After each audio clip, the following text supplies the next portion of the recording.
We are here to serve. Peace is possible when initiatives like Peace 360 are in action. You know, what I think is really unique about the Peace 360 initiative is that it takes a different approach to making a difference. If you're inspired by an impact that is hands-on and an impact that is lasting and collaborating with people all over the world on like-minded projects such as peace building and conflict transformation, then the Peace 360 initiative is for you. What is unique about these 360 initiatives, I get to meet people from diverse ethnicities, geographical backgrounds, and with diverse viewpoints. And I invite you to join Peace 360 initiative. Thank you.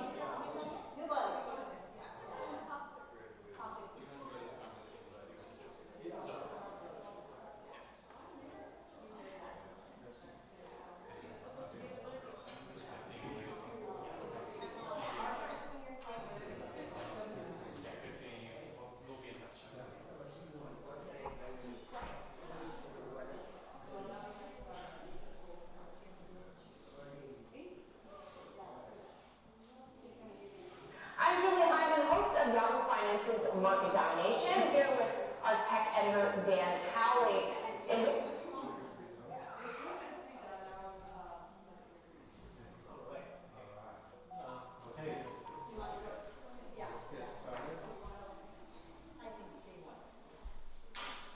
So I'm hoping more people are coming.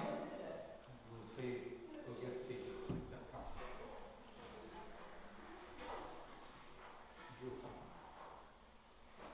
Margaret, we are getting our panelists seated here.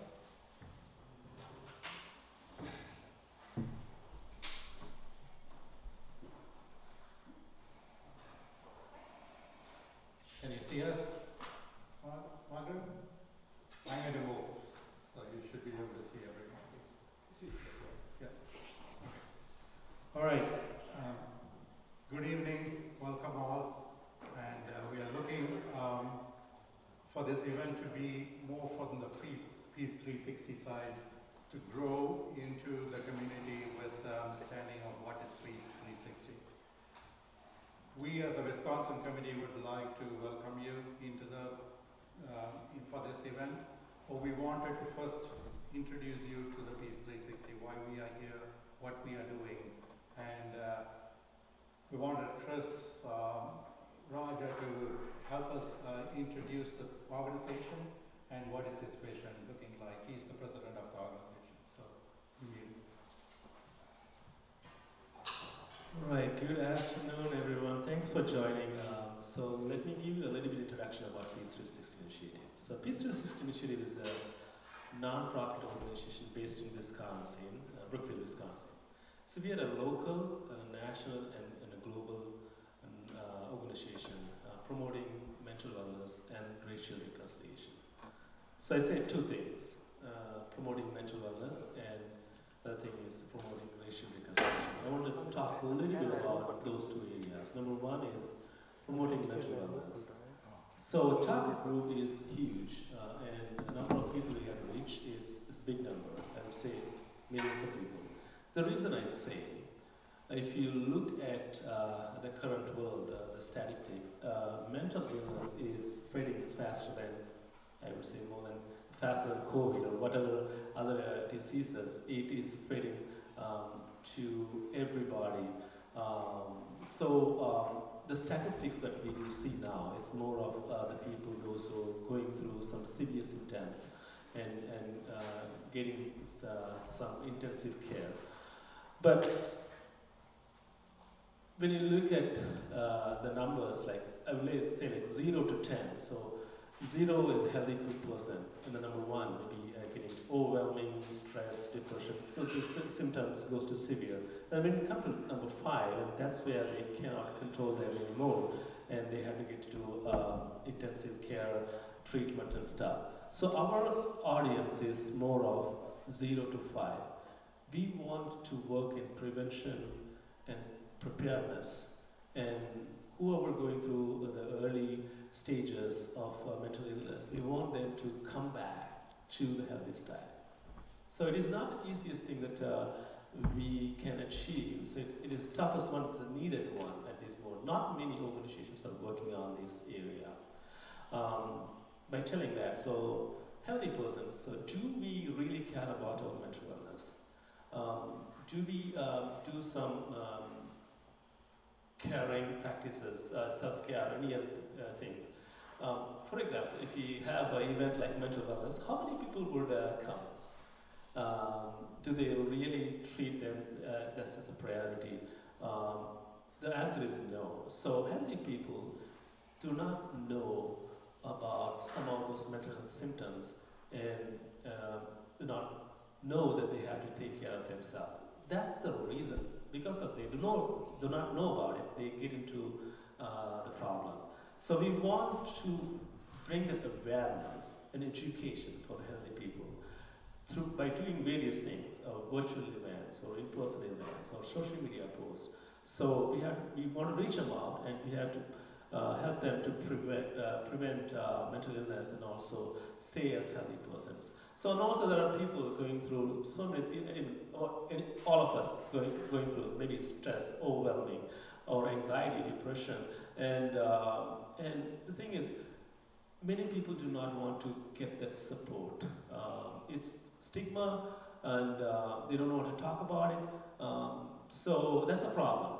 And then some people want to get some help, but they don't know where to get the help. But some, okay, I found this resource, but is this available for many people as possible? Or do I have to like look into my insurance?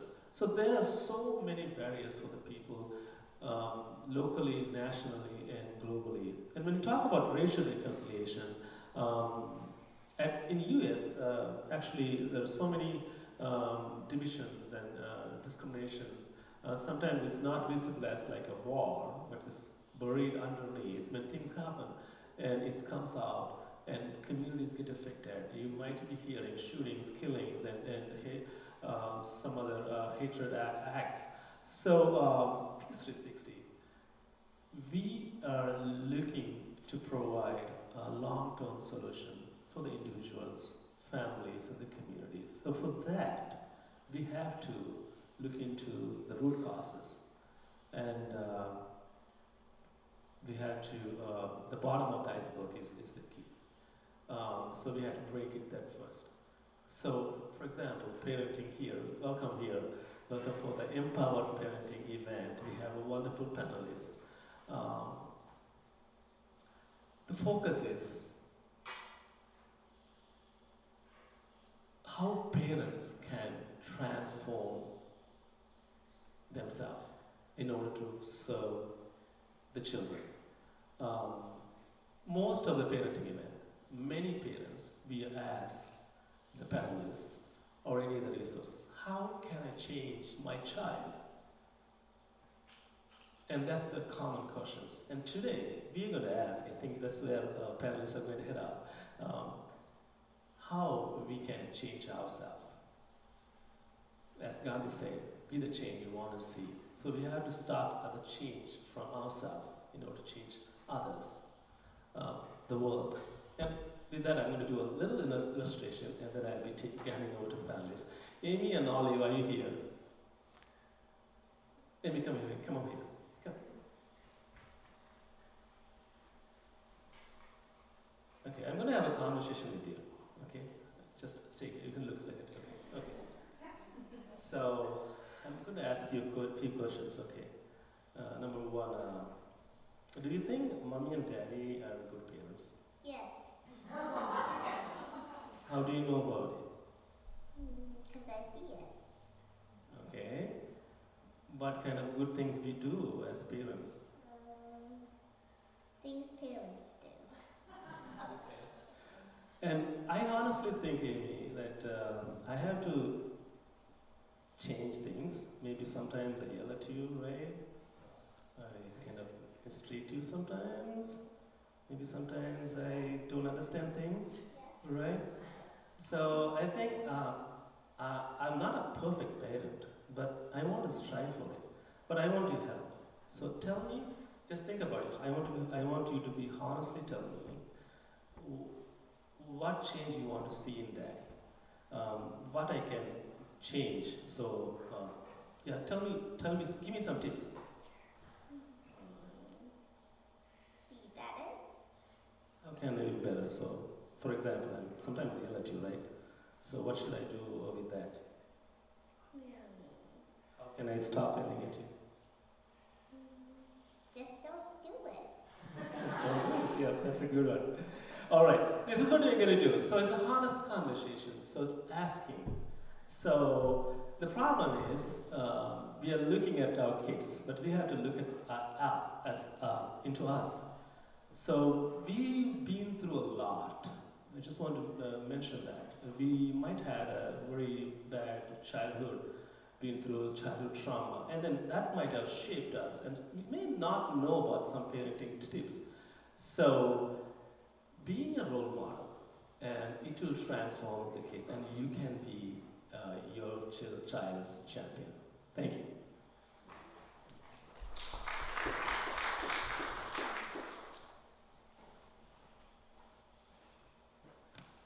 Thank you, Chris. That was very good.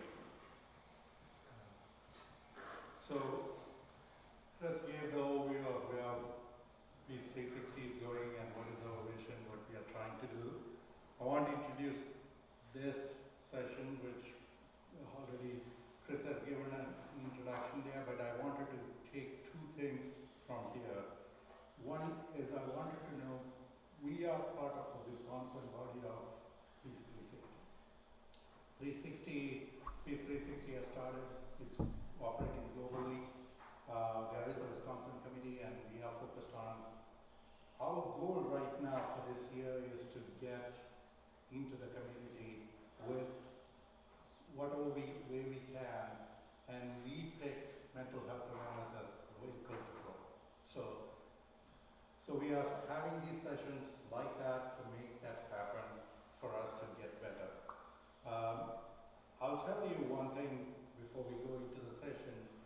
We wanted to get better community engagement, and the way we started in looking at that is by looking at, hey, how many people we can bring, how many registration we can do. And it is hard, and because first of all, our organization is a young organization, it's trying to establish names. Second of all, people don't like to get involved unless there are fun things to do, things like that. And they don't, it's also, when you talk about mental health awareness, that immediately strikes for people, oh, that's not me, that's not for me. That's a very easy answer we get, but that's how it is going to work, and we will continue to make that work. What I'm looking for, I spoke to a few people, like Drew here, Avi, Aarti, people who are part of the community. What can we do to encourage this registration? And they're giving us ideas and what we can do, how to do it. So we are going to improve this and we need to a better organization to get there. So that's one thing. Second thing I want to talk about the event itself. We focus on children. As Chris was mentioning, we usually focus on the children as they are, not on us as parents. This particular event is all about parenting and what we can do, change ourselves to do that. One of the things we get to is the important thing what we see in this whole process is people think that we want the child to be happy and no one wants anything else. But what we do is we try to go into that by saying, how I am happy, my child should be happy the same way. That puts in a very different perspective. We are in a different era, we are in a different place. All of a sudden we think, oh, I was happy doing this, so this my child should be doing that, and they should be. That in itself is wrong to proceed. So we are looking for ways to get there and make sure that how to make that. The second thing I'll tell you in this whole process is I heard a talk from our organization and there was a person who was talking about wayfinding. Wayfinding is which is the way of opening opportunities for people instead of navigating and telling them exactly. I thought that was very interesting. That's something we try to be, we try to do that for our children because we want them to be happy. This is the way I navigated my life. I was unsuccessful, so why don't you follow that path? And that becomes very hard to do. So that's one of the things we want to, I'm looking for the families to help us get there, move forward. Then children also are very creative. They will push you. They will try to go to the limits to see what they can do. And how do you manage that? These are things we are looking for. Margaret has written a book, absolutely beautiful. I read that, and she talks about how we think in our head. And I'm hoping she will bring those things and we will have questions for her. So stating that, I want to finish this. The first hour, we are trying to get the panelists and run with the moderator just to introduce their topics and get there. But we want to keep it to an hour, and we wanted more engagement from people who are participating to ask questions and other things. So we will look for that and get there. The second thing I want to introduce is the moderator, and she will introduce the panelists. Kanchana is the moderator for us, and she has been working with Elmwood School District as a special education educator. And she has a passion towards it, so I asked her, can you be the moderator for us to get there? And she volunteered to move forward. So I'm going to pass it on to her, and she will introduce the panelists and everyone else here. Thank you all for joining. Good afternoon again. We are so fortunate and humbled to have such a diverse group of presenters today. We have Margaret Webb on Zoom. She is the author of A Hero's Journey in Parenting, detailing operating model with archetypes of child warrior, teacher / community builder, and monarch / elder. She helps you balance differently for each unique child, avoiding one size fits all. Then we have Mary Beth Bauer. She's an experienced ELL teacher and a licensed special educator with the Elmbrook School District. She will address the triumphs and struggles faced by immigrant children in a school setting. She will also talk about embracing cultural differences, merging in the US education system, and valuing diversity in a school environment. We have Asma Ali. She's a certified nutrition and wellness coach. She will provide practical strategies to improve dietary habits of children, coaching parents to incorporate nutrition-dense food and a positive approach to a well-balanced diet for the younger generation. Last but not least, we have Drew Lamphere. He's a wealth advisor and a certified financial planner.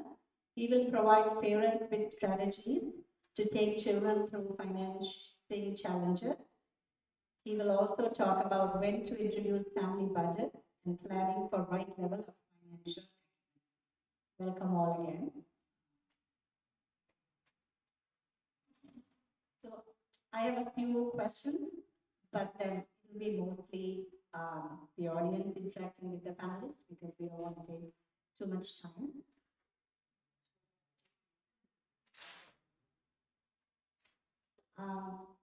The first question is for Margaret, and then also Mary Beth, we would like your take on it too. What is your perspective about empowering parenting from your expertise in this area? Yeah, I'm a special needs parent, and so one of the things that was really important for me to learn about was this four main archetype model. And if you can imagine compass rose, like north, south, east, west, and there's an archetype that sits at each of those directions. And so north is queen, king, monarch, elder, and their energy is all about knowing and exploring the big picture perspective of what is happening in any situation. And then we go to the east, and the east archetype is child. It's all about play, exploration, brainstorming, experimentation, trial and error. And then the warrior. And warrior is all about big, focused energy, setting boundaries, getting, making lists, getting things done, tackling things. And then we go to the west. And their energy is exactly what we're doing here. We're educating, we're bringing people together, we're trying to support one another. And quite often in parenting, the warrior archetype takes over, and we're only focused on like getting stuff done, tackling things, and the warrior, when it has taken over, it creates missions for itself and creates all sorts of problems and situations that don't necessarily need all of our time, energy, and attention. And so I love this model because it makes me focus on when my warrior has taken over. And when I notice that, then I can get curious. I can press pause, which I think a lot of times is so helpful in going around and just asking, imagining that compass rose and saying, like, what am I wanting in this situation? Whether it's for me, whether it's for my child, whether it's for my family, what am I wanting? And why do I want it? And that's a huge thing that I think often we bypass is just our what and our why. And then going to the child and just saying, okay, so how can we get this done? Like, how can we go into meetings with curiosity, brainstorming, bringing people to, bringing people together to like do those kinds of things. And then from there, bringing in the warrior to say, okay, like, yeah, like you're good. When you're driving the bus, maybe not so much. If you're just creating missions for yourself, then not so great. But how do, like, when we need you to get things done, how can you do that? And that might be, making lists or coming up with questions for doctor visits, teacher teacher meetings, IEP meetings, and then going to the West to the teacher community builder. How do we, is there anything that we can do to come together to really support our family, to support my child? And approaching it from this way has been so empowering because it goes from just the warrior energy of trying to fix, trying to solve, trying to fight, to creating community and to brainstorm and problem solve in ways that are so much more productive, effective, efficient than in any other way that I've ever tried. So that's that's something that's been really empowering for me. Thank you, Margaret. Maybe let's do you have anything to add to that, or should I move on? Yeah.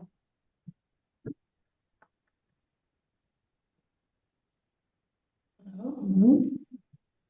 Thank you. Thank you. I think a lot of what Margaret shared is going to be similar to my experience in schools.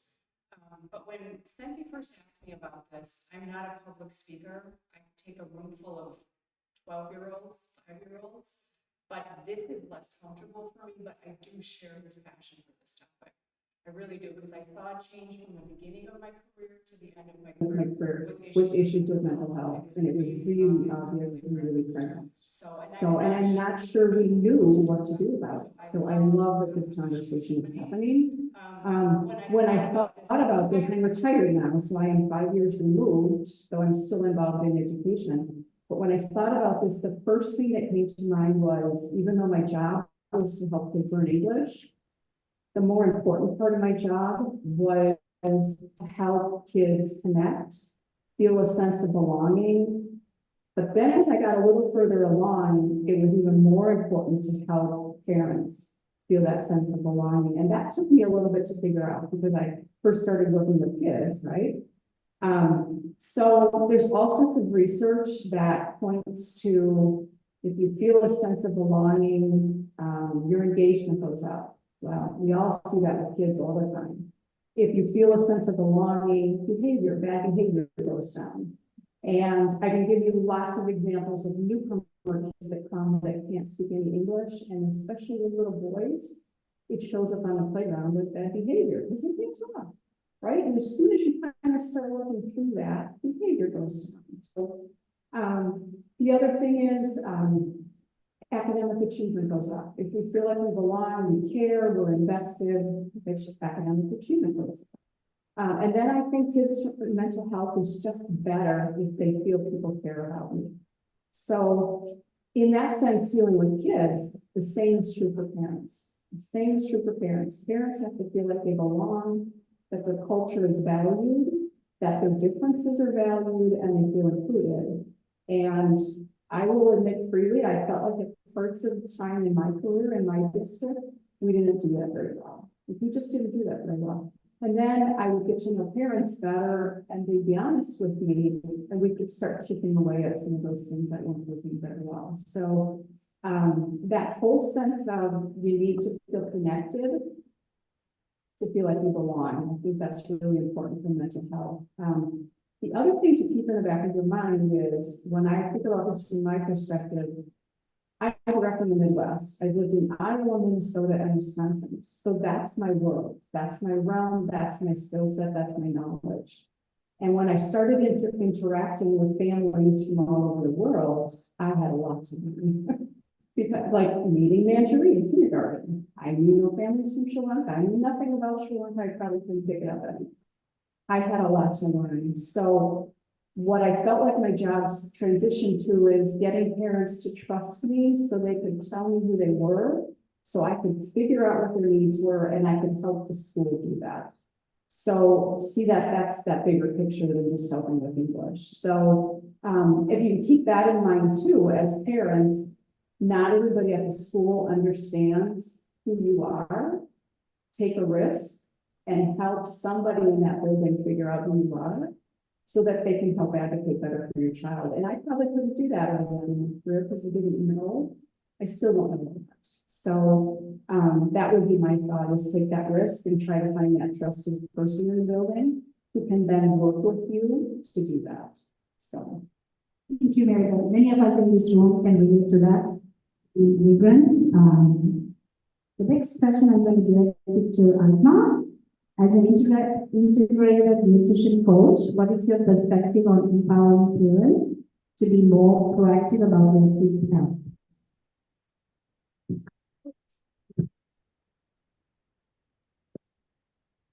So in the last 50, 60 years, chronic illness in kids has skyrocketed. And there is more cases of diabetes, obesity, ADHD, teen health and depression in kids now than it was ever before. So it does make you wonder, where did we go wrong? What are things we're doing differently that's causing all this sharp incline in all these health conditions, especially in kids and adults as well at the same time. So one thing that is very prevalent right now, which it was not there before, is the access to ultra-processed food. And 70 to 80% of kids are now consuming ultra-processed food on a daily basis. So if you want to be more proactive and you want to do things differently to take care of your child's health, it's very important to feed them whole foods, real whole food, and less ultra-processed food. because ultra-processed food is filled with refined sugars, inflammatory oils, preservatives, stabilizers, artificial food colors. That is detrimental for your child health if done on daily basis over the course of years. So that is one thing which should be taken care of. And then another thing that is very prevalent now, which was not there before, is the easy access to liquid calories. Like there's a coffee shop, 5 minutes ride, and you can go to a coffee shop, and the drinks they have, easily can have like 60 to 70 grams of sugar per serving, like a normal size. And it's easy to consume sugar when it's drinkable. So it's not even to have 10 cookies at one time, but if you are having a drink, it's very easy to go overboard with sugar. So that is another thing. And then we are so busy, all of us are so busy. So convenient food has just like taken the mainstream, like everybody wants convenient food on the go, microwavable, TV dinner. So that is another thing that you need to be mindful, that we need to set time aside to prep meal to feed your family, because I know I have 2 kids. So it's convenient to have food on the go, you know, the standard American style pizzas and burgers and fries, but they do have detrimental effects because a lot of information is done regularly on daily basis over the course of time. So that too, and you have to be a savvy consumer, otherwise you will sabotage your health. I like when you said that on the side, which is very hard for a lot of us, moms and dads, but thank you, Unity. This question is for you. What sort of habits are important to develop in children that are foundational to them becoming strong stewards of their health and wealth as they get older? So great question, and credit to Peace 360 for addressing these topics of food health, gut health, physical health, financial health, and the impact that it has on the implications it has for mental health. I guess I'm just curious, before I answer your question, Conchana, how many people in this room have actually thought about financial wellness as being directly related to or impactful on your mental health? I see several, and that's really good. We often don't correlate the two, and we have a saying in my practice that is, the aim of life is living. And so with many of the adults that we deal with from a personal financial planning perspective, we start with their aim of life. And we work to enable them to achieve that aim by coming up with a plan for addressing their financial wellness. And in doing so, provide a little bit more peace of mind so that they can achieve that aim. And in providing peace of mind, having a little bit better mental health. So to answer your question, what sort of attributes and characteristics do children show that lend themselves to becoming good stewards of wealth and financially astute as they become adults? I really think the answer to that question starts with first understanding what sort of behaviors and characteristics do us as adults show, and then working backwards from that, right? And so when we think as adults, we're really the role models for the children in our household, and we set the standard. And so some of the things that we as adults need to be good at, to be good stewards of our wealth, are setting goals, budgeting, as much as we all probably hate building and sticking to household budgets. Budgeting is important. It gives us insight into where we're spending our money. Allows us to make more intelligent decisions on how we're spending our money, how we're saving and investing, which is another very important feature. It's financial literacy. It's educating ourselves. Not everyone has to be a financial planner like myself and many others in my industry. That doesn't mean that you can't establish some level of financial literacy yourself. So it's putting forth that effort to learn a little bit about how do you build budgets? How do you institute budgets? What does investing mean? What makes for a good investment? It's patience, persistence, accountability, of course, being prepared, having set aside cash and emergency reserves should things not go according to plan and you need access to funds to sustain your lifestyle and living expenses. And then it's continuous improvement. It's looking to constantly become a better steward of your wealth. If we walk that back, we can't expect our children today to be all of those things that we need to be as adults to be good stewards of wealth. If we walk that back, what are those foundational habits that we can develop in our children today so that they are in a position to be those things down the road?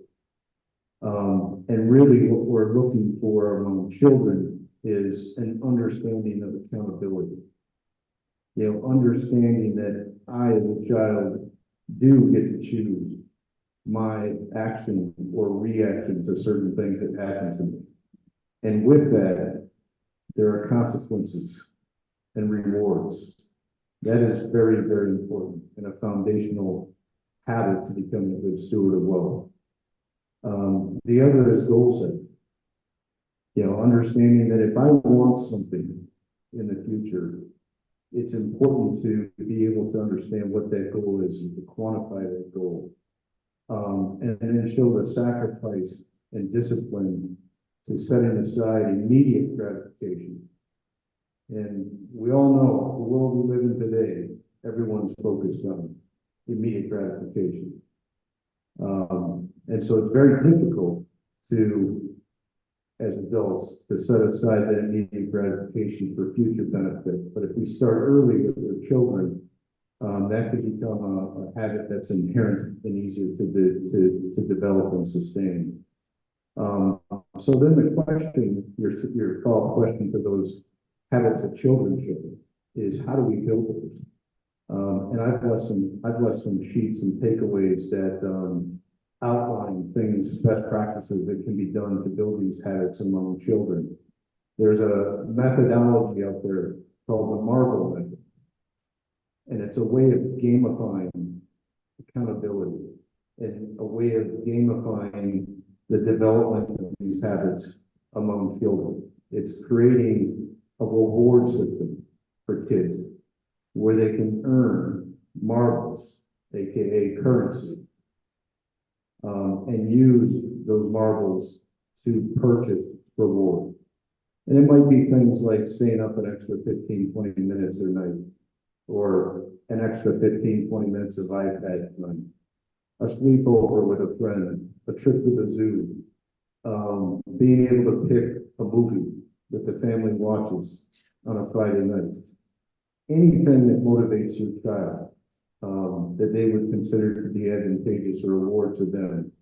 Pick those things out and put in place a system where they're able, through good behavior, through good deeds, through work and effort, they're able to earn some currency, marbles, to use to spend and purchase those things that they so desire. And I'm not doing any service to the amount of detail that goes into the Marvel method. You can take the sheets with you back home and read much more about it. But this is a proven way and a sure way to help children learn through kind of a fun way how to develop some of those habits that we talked about that are important to being good stewards of wealth. Thank you. I looked at your sheet and I usually kids get money for chores that they do around the house. So I looked at the sheet and I was really impressed with what the Marvel method is. So I hope you all take a look at it. The next question I'm going to direct it to Mary Beth, you, and Margaret, if you can also add to that. How do your emotions impact interactions with your loved ones, especially children?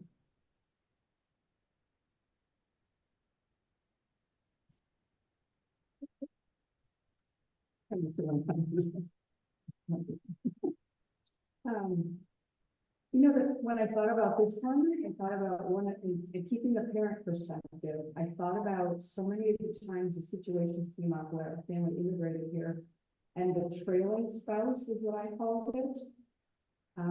The struggles that the trailing spouse had, because the person who spoke English and went off to work had their day full, and the trailing spouse might have not been fully proficient.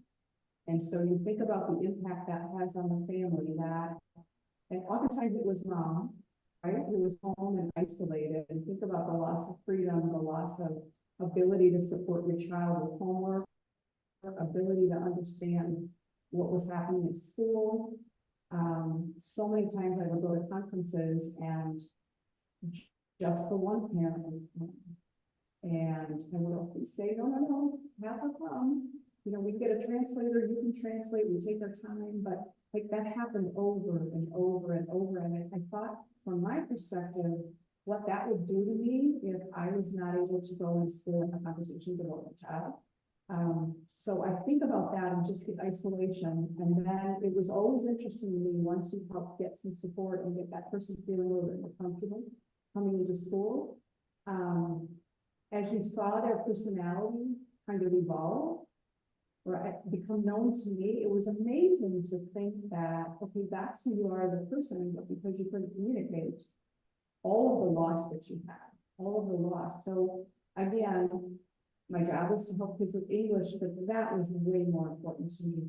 And then you think about, from a child's perspective too, that inability to communicate, the impact that has for both parents, right? We worry about our kids. We always want our kids. Even if we just switch schools, we worry about our kids. It's what we do. So how do we be really proactive about getting what we need as parents so that we can help our children? So when the conversation was emotions, that was the person that came to play for me. And again, that whole sense of belonging, I feel like we belong. We're going to have all sorts of other issues. Thank you. Margaret, do you have something to add to what Mary Beth said? Absolutely.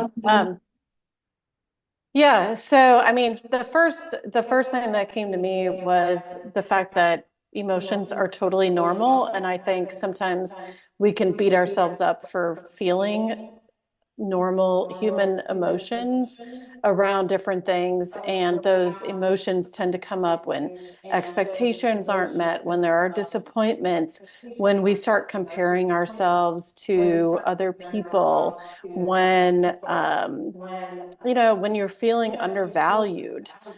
And so that kind of piggybacks a little bit about what on what Mary Beth was saying, but like I think that acknowledging that they're totally normal and recognizing when we're feeling that tension, and as parents, if we continuously press what I call the override button of like, oh no, I shouldn't feel this, I shouldn't feel this, I shouldn't feel this, it can build up and then it can seep out in other ways. And then that impacts the relationships that we have with other people, especially those who are around us, usually our family members. And so it can seep out in like big, strong energy. It can seep out in snarky comments, passive aggressiveness. It can come out in yelling.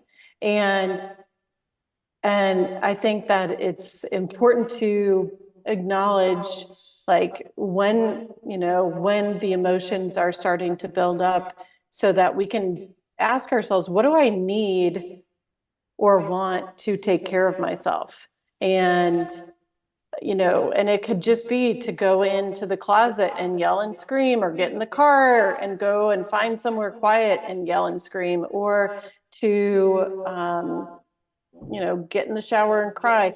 Like in order to release the pressure of emotion so that they're not seeping out onto our family members. And that's where, also having somebody that you can trust to talk to, a therapist, a coach, a trusted person who's not going to jump into your story with you, I think is really important. And if you find that you've done those things with, say your partner or your child, some people are like, oh my gosh, this is the worst thing ever. And I think, what's perfect about this? And it's a perfect opportunity to model for your child, for your children, how to say, you know what? I was overwhelmed. I was feeling embarrassed. I was feeling stressed. I was feeling whatever it was that you're feeling. And this is how it came out. And I'm sorry. And I would like to have a do-over. I would like to redo the situation. Are you willing to do that with me? And have that be part of the apology, but it's not just an apology, it's modeling for them, because they're going to be going down situations and scenarios where they aren't regulated or they are overwhelmed and feeling the same things that we're feeling, but letting them know what to do about it. Because so often I think that's not discussed. Like, what do you do when you're feeling these things? And it's usually just push them down, like take a deep breath. And, yes, that's part of not pushing it down, but like taking some deep breaths can be part of an important strategy, but modeling for them. And if it's your kids who are feeling the strong emotions, I think it can be really helpful to separate your energy from theirs so that you're not getting tangled up in their strong emotions, because it can be really easy to get sucked into their strong emotions, which impacts relationships, and to give them space. Give them, if they're having physical feelings, to give them an actual space to go to. Do what you can to not engage, especially verbally, because that can just fuel the fire and extend whatever situation is going on. And I think I just have seen time and time again that when we separate our energies from them, that they're given permission to process them and also get back to baseline. And then you can have conversations about, so what was going on and what led up to these strong emotions. If we try to verbally engage with them, then we get into these legal verbal entanglements with them. And from my experience, we've got a lot of really talented legal adolescents and children who are in training these days. So be on the ready. Thank you. You brought out some very valuable points. How being in special education, we always say it's okay to be angry, it's okay to be frustrated, and we give them time. So that needs to be done at home too. As a parent, acknowledge your own emotions and say it in front of your kids, and that's okay. I would think that's the takeaway from what you said, right? Yes, yes, yep. Thank you. Yeah. I'm going to direct the next question to you, Asma. What kind of dietary and lifestyle changes families can make on a regular basis to keep their physical and mental health functioning? So I think a very important thing to remember when you make any dietary or lifestyle change is to start very small, because too many changes at one time can be very overwhelming. So don't overwhelm yourself. Start small. Start with one small change, and then be very consistent. Be consistent about it, and then over time you'll see, a big result. So, and diet is just one part of the puzzle of your health, mental health and physical health. So there are so many other components, like a good night's sleep. Are you exercising? What kind of family connection do you have? Are you stressed, depressed? Are you hydrated? Because because hydration is such a small thing, but we don't realize sometimes, and then over time you see sometimes we are not hydrated, big impacts your overall health. So, really diet is just one part of the puzzle. They contribute to your mental health and physical health. So there are so many other components. There are so good nice things that you can do as you start your exercising. Learn kind of family connection is so important that you're spending money to buy. Are you hydrated? It's because hydration is a small thing to be healthy, but we just realize sometimes and then over time you see something big impacts your overall health. So you have to really diet is just one part of the puzzle. Feel the contribute to your mental health and physical health. Really, so there are so many other components. There are so good nice things that you can do as you start your exercising. Learn kind of family connection is so important that you're spending money to one cup hydrated because hydration is a small grams, but we just one cup of over time is one it will big impacts your overall health. So really diet is just one part of the puzzle. Feel the contribute to your mental health programs. So there's so many other components. There's so good nice things that you can do as you start your exercising. Learn kind of family connection is so important that you're spending money to one cup hydrated because hydration is a small grams, but we just one cup of over time is the afternoon crash, and then they will crave more sugar. So sugar can put you in a vicious cycle. Like even if it gets there, it can be highly addictive. It lights up the same regions of brain like cocaine does. So it can be extremely addictive. So try to dial back on ultra refined sugar. There can be alternatives like this cereal. They only use coconut sugar, which is better than white ultra processed sugar. So definitely dial down on sugar. That is very important. Then artificial food colors. So all the kids snacks and cereals and cookies and whatnot has so much artificial food colors and flavors. So with artificial food colors, they have a direct link to aggravating the symptoms of ADHD. So you can just search it yourself. There are dozens of studies on that they aggravate the symptoms of ADHD. So you have to be very mindful about that. And then overuse of ultra-processed food is actually detrimental for your gut health. And then overprescription of antibiotics as well. So there are certain health conditions you need antibiotics for, but when you get off antibiotics, especially in kids, they should be taking probiotic-rich foods or probiotic supplements to restore their gut health. So a couple of things, there are so many other things that you can do, but as I said in the beginning, take one step, add one thing at one time, stick to it, and then just go slowly, and you will get good results. Thank you. Very valuable information. Drew, I'm going to direct this question to you. How do I teach my children developing these habits? What you talked about earlier. What are the best practices?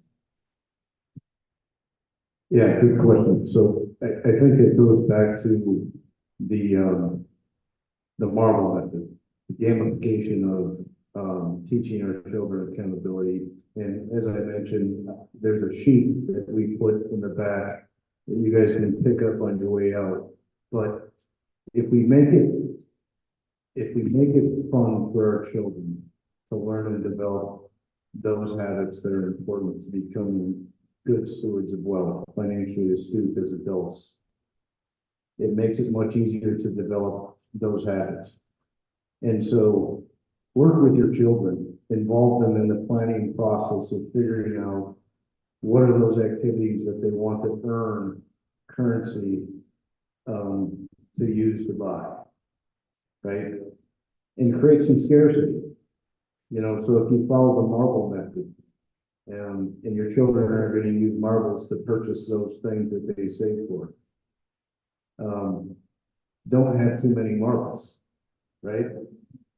If your children have an abundance or an endless supply of marbles, they're going to be staying up too late. They're going to be having their friends over to sleep overnight every night of the week, and eating too much candy, glucose spikes, and so on. So create some scarcity, involve them in the process of defining how the game or the system will work, be consistent, be persistent, don't bend. Once you start, children love, as you guys know as parents, children love to test boundaries.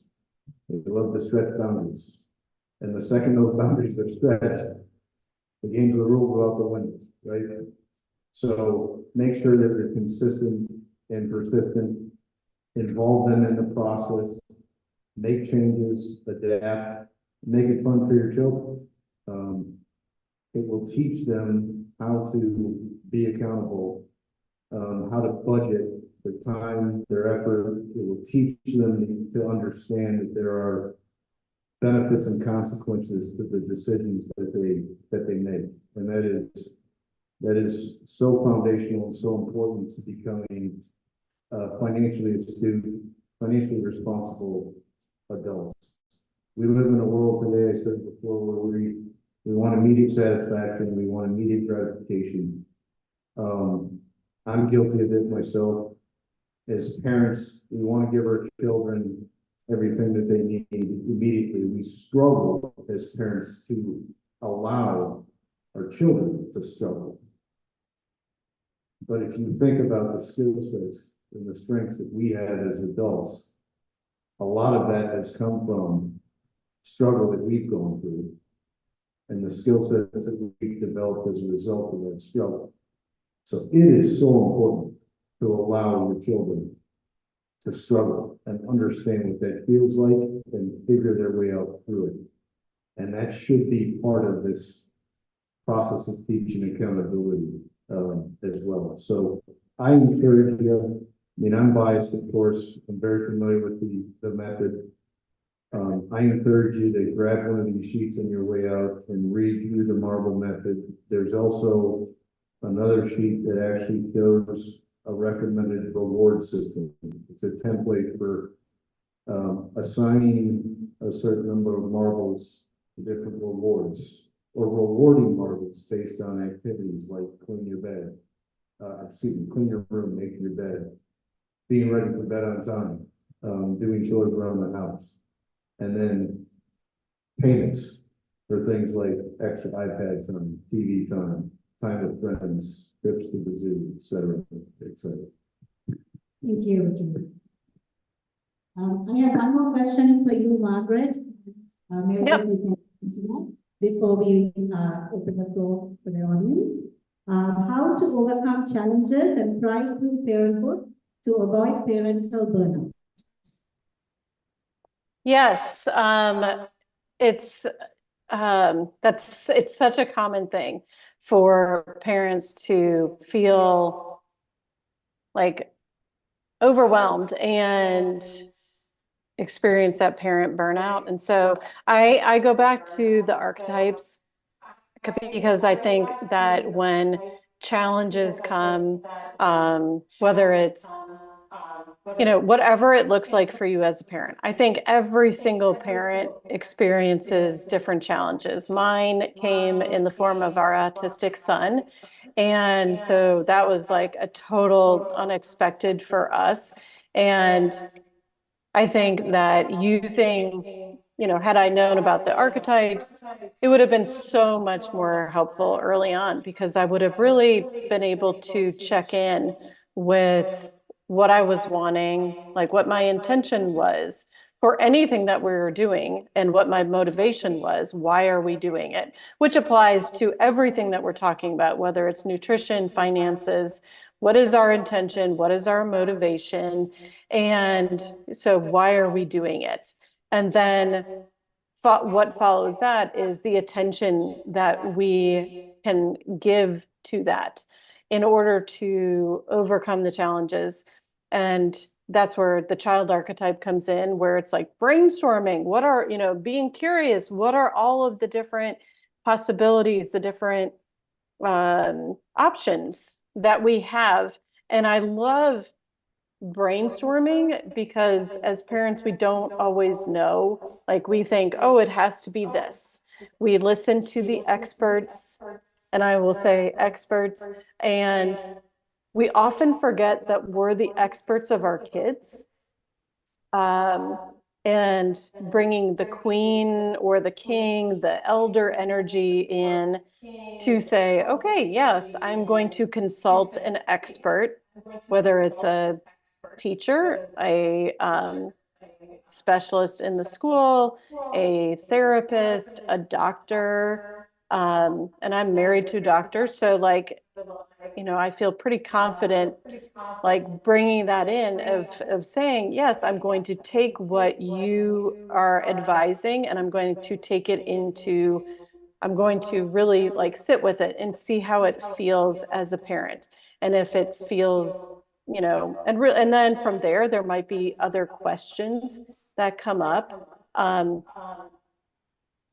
But that's where then the warrior comes in. And then it's like the warrior can come up with those questions. And then you go to the West with the teacher community builder. And then it's like, okay, how do we, you know, create a plan that is best for our family, for my child, so that they can really, you know, learn and grow and succeed. And I think, you know, just avoiding parental, you know, like the parental burnout is really doing what you can to remember that you are a person. You are a person. You're not just a mom, you're not just a dad, you're not just a husband, you're not just a wife. You are a person. And so finding some ways of just connecting with who you are as a person. And I personally love connecting with the sense of sight. And so like right now on my screen, you know, my screensaver is like this beautiful mountain lake with two Adirondack chairs. And when I open my phone, that's what I see. And it helps me calm down immediately and connects me with myself. It is not of my child. It is not of my husband. It is not of my dogs. And I'm still a good mom. I'm still a good wife. I'm still a good dog parent. But I think that like connection and remembering who we are can help us to avoid that burnout, because it also helps us to reconnect with like what really matters for us as parents, as people, and can help us to be empowered to say, you know what, this feels awesome. Or I've got some questions. And I think sometimes, you know, we can feel like the challenges can feel like we have to hand over our power to experts and press that override button again of, oh, this doesn't feel right, or I have questions and I'm not sure. But the more that we can feel confident in who we are and give ourselves permission to say, you know what, I've got questions, or this is what I was thinking, prove me wrong, or like, why, you know, why does this need to happen? Or can it look in any different way? I think that can help tremendously with both of those things, like the challenges and the burnout. Thank you. Thank you. Maybe that's you have something to add to that. Yeah, when I heard this question, I kind of went two directions with this one, but Margaret reminded me. The first one I thought about was just how we live in such a society of so overscheduled, right? And I would see this in little kids, like really little kids who come to school and say, I didn't have time to do my homework because I had this and this and this and this. I was guilty of this as a parent of 4 kids. And my dad was the one who always would say to me, like, I run to Sheboygan for soccer, and then I hear for volleyball, and I went this for music. And my dad would always say, what are you doing? And like in the midst of it, I didn't really get it. Now I look back and I'm like, what was I doing? So think about just the amount of scheduling your kids have in addition to school. And we all want our kids to do a variety of things, right? We don't want that. But when you think about when it starts to interfere with nutrition or their happiness or their health or getting their homework done, it's a different issue, right? So that was the first place I went with this. And then I thought about with schools, when I thought about burnout with parents, not even burnout, I thought about more challenges with parents. One of the things I saw the most with parents, and I bet some of you could nod your heads to this, is parents who are educated in a system that's very different than what their kids are being educated in, right? So you knew how you learned to learn, and your kids are learning differently. And how do I figure that out? Like how, I remember one woman from China saying to me, I have 4 degrees, but I don't know how to ask my child questions when she reads a fiction book. And I remember first thinking, oh, I didn't realize that. So like there's really differences depending where you are educated and how do you get the information you need so that you can support your child. But I think that's really stressful for parents. I mean, some of you might agree with me. I don't know. So, and then in response to that, like any opportunity you have to get into your child's room, I would advise you to do that. Get in, so you can see what's going on. You can see people interacting. You can see the adults that your kids come home and talk about, the special people. And just getting as much information, going to conferences, going to open houses, going to the information nights, so that you know what that looks like. I think of where this came up probably the most with curriculum was always math. Because, and you're shaking your heads, we do math differently than a lot of us did as kids growing up. And me, even being in this country, it's very different. And how do you help your child do that? And are you confident? I have parents ask me so many times, but is your way going to get my kid into the high math classes?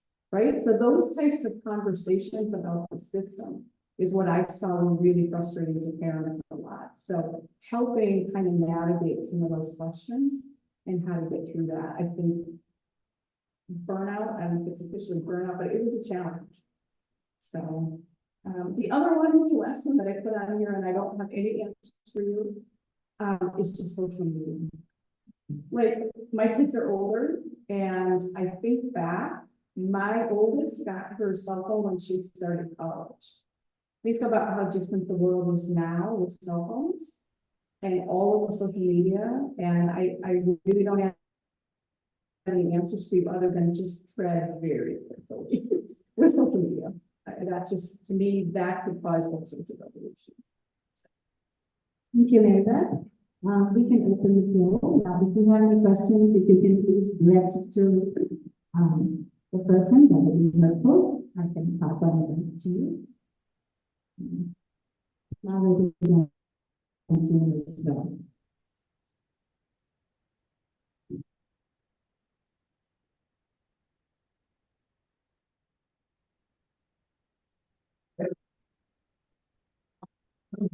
Since you don't have to keep schedule with a lot of activities, you certainly can relate to that.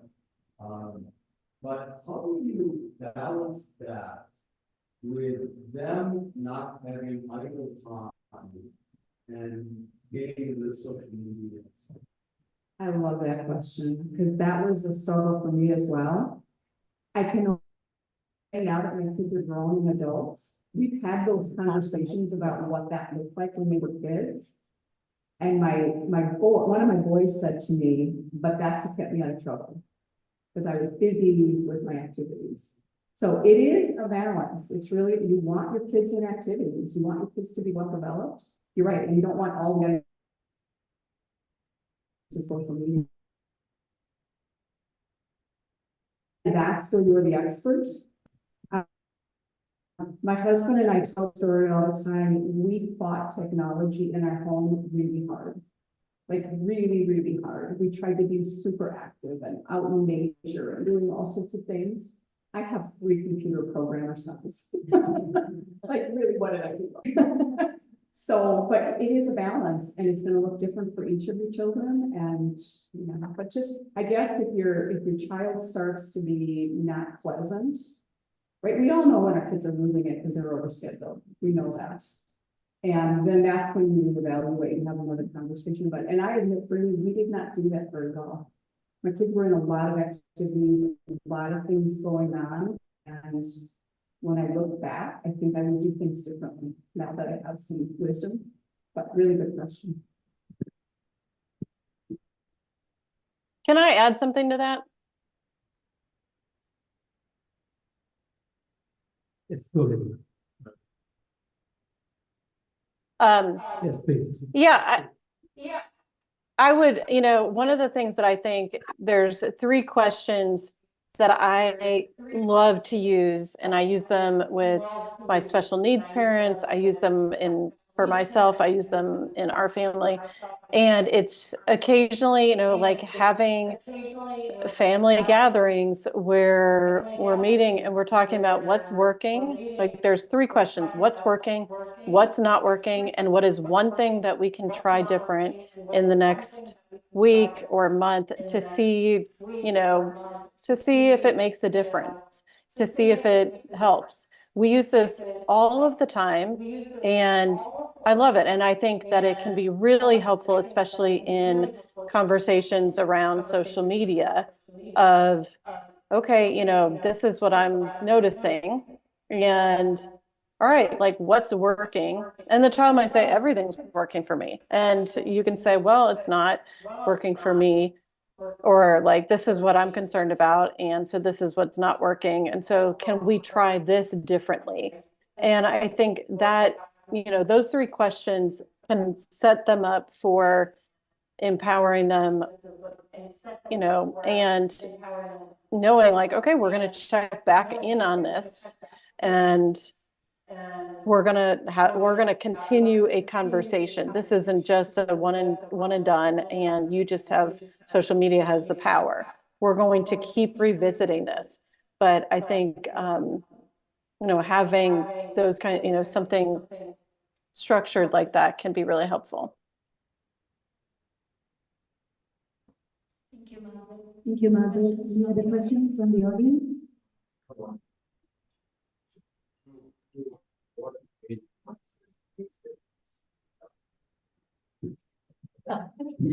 Was the question, what age do you introduce your children to the stock market? I think, I think it depends. I know some people that were introduced way too early to the stock market, and now 40s and buying meme stocks.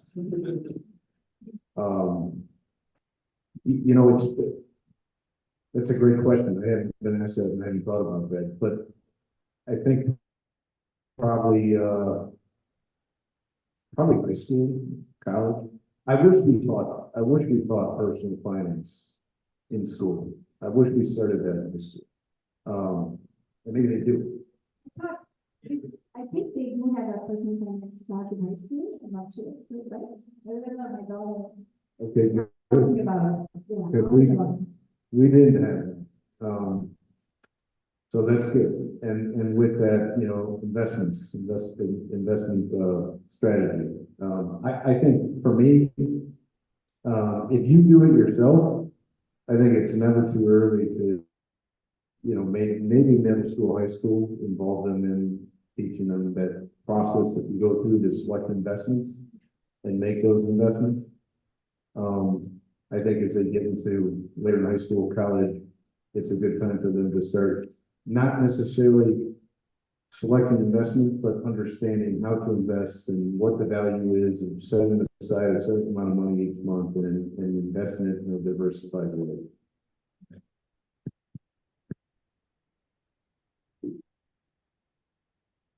You need the mic. Yeah, I have a idea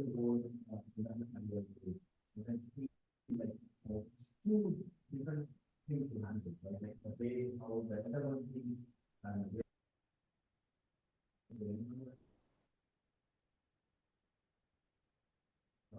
kind of a switching, right? One of the things about I'm sorry, I don't know your name. Is this question directed to Margaret and Mary Beth, or? It's an open. Thank you. Kids at different ages with different interests.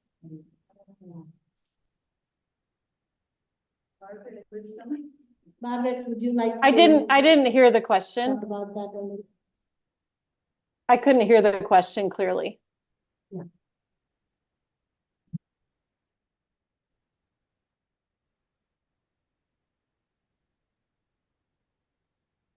Could somebody restate the question?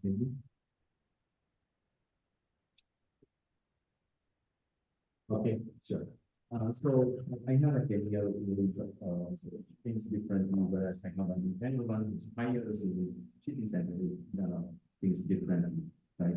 So sometimes I feel it challenging where to switch that context. Like sometimes we, as a family, we get into a conversation where we use English, but then that's the way how we put things to a 10-year-old and a 5-year-old is entirely different. So is there a way how we can handle it? Sometimes like certain topics are not appropriate for a 5-year-old. Right? So I feel it a big challenge. Any piece of advice that we can. Okay, so I heard challenges with a 5-year-old, and was it family members or I'm sorry, I like my hearing is not great, and So what I really like and what I've seen work is who doesn't know the game, right? And so if there's a way to gamify it and involve them in the development of the rules of it. So in my case, building accountability among children, letting them decide what are the rewards and what does the earning system look like.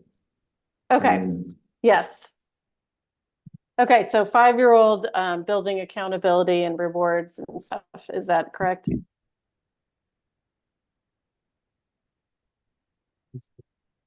Yes. The gentleman has a 5-year-old and a 10-year-old. Okay. So they have different interests. So he Okay. How to, like, at a dinner table, like at the kitchen table, how do you engage both of them? And is that right? Is that what you mean? Yes. So because there are certain topics that he can discuss with his 10-year-old, but not his 5-year-old. So he needs some advice on how to converse as a family or come together as a family and do things together. Yeah. Okay. Awesome. Thank you so much. I couldn't hear clearly. And it's my ears. And so I apologize for that. But I think it's important to realize that first and foremost, that you've got these different ages and these different developmental ages that have different interests and whatever. And so making sure that you take some time to connect and have the questions for the 10-year-old, knowing okay, the 5-year-old might be sitting there, but the 5-year-old is also watching you engage with your 10-year-old. They might want your attention, but it's not a bad thing for them to see it and to wait and then just say, you know what, like, oh wait, now it's your turn, but I'm going to finish talking to your brother. I'm going to finish talking to your sister. I'm going to finish talking to your mom. I think that's a really good thing. And then it's like, okay, and then maybe even bringing the 10-year-old into the conversation with the 5-year-old, or the 5-year-old into the conversation with the 10-year-old of like, oh, do you have questions for big brother? Or do you have questions, oh yeah, like this is what 5-year-old is saying. Do you have questions? But also, knowing like that it's really an important part of connection with any person is being specific and asking questions specifically about what they're interested in, what they're doing. And so if it's just a general like, oh, hey, how was your day? With, you're going to get like, yeah, it was fine. But like, oh, I saw that you were, reading this book. Can you tell me can you tell me something about it? Or like, is there a character that you really relate to? Or is there like, who's the bad guy? Or I saw you playing this video game, and tell me what is the purpose of it. But just like bringing connection in, regardless of the age, And just knowing like, yeah, there might be some clunkiness and some awkwardness to having conversations between the different age gaps. But I think they can both learn from each other and they can learn connection and realize the importance of patience and seeing like, oh, okay, we don't all have to be on the same page in order to connect. So I hope that was helpful. I like that. I had another thought as you were saying that, and this doesn't relate to like the dinner table, but I think my first two might have been a little bit older than that when we started realizing conversations were different at different ages. We did what we call at our house divide and conquer, where I think it was probably once or twice a month. Like my husband had a day where he did something with the older one. It's just the two of them. And we kind of just agreed that interests were somewhat different. And then there'd be a day that I would do something with the other one. And we could just acknowledge that like with movies, you think about that, it's a big difference between a 12-year-old and a 5-year-old. So we kind of evolved to that, and that actually lasted all the way through high school. That we tried to keep those connections of a one-on-one with the parent, and you saw a different side of your child, and I think your child saw a different side of you when you were one-on-one. So that's a thought. It didn't help with the dinner table. Yeah, but that's a thought too. If you've got, two parents and you've got time to do that, might be different.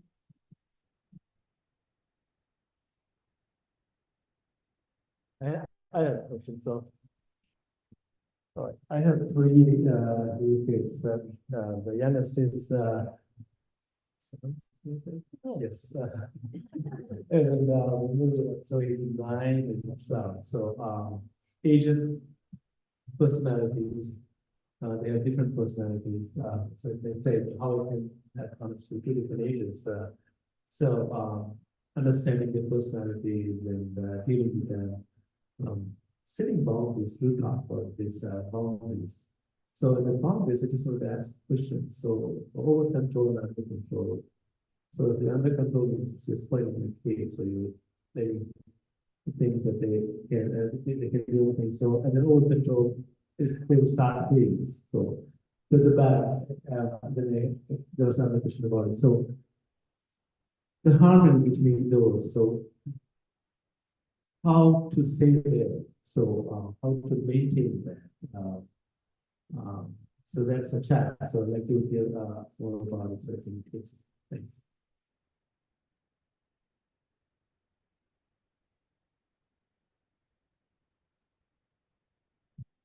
Margaret, would you like to? Yeah, can you restate the gist? The microphone is creating an echo, sorry. Yeah, so basically how to maintain that boundary or how to maintain the balance of not spoiling the kids, but at the same time enforcing all those regulations, rules of the household. So having that peace within and within the children, among the children, yeah. Is clear? Yes, yeah. yep. I think there's always that fear of spoiling them. Because I think, we have these wants for our kids and our intentions for our kids to grow up. And I think it's really clear, it's really important to be clear about like, who do I want my kids to be when, what would the ideal be? Like for my son, I want him to be kind and loving. Like that's it, And so those are the characteristics that we focus on, kind and loving. And, and then when I notice that like it gets, when things tilt towards, oh, I feel like I'm spoiling him, or I feel like he's taking advantage, or that's the indicator that I need to check in with my queen archetype or, my monarch archetype and really think about, okay, what's going on? What is happening that's making me feel off kilter and making me feel like, like, oh, they're taking advantage, because that's it's just an indicator. And that's where I love the aspect of like what's working, what's not working, what can we do differently?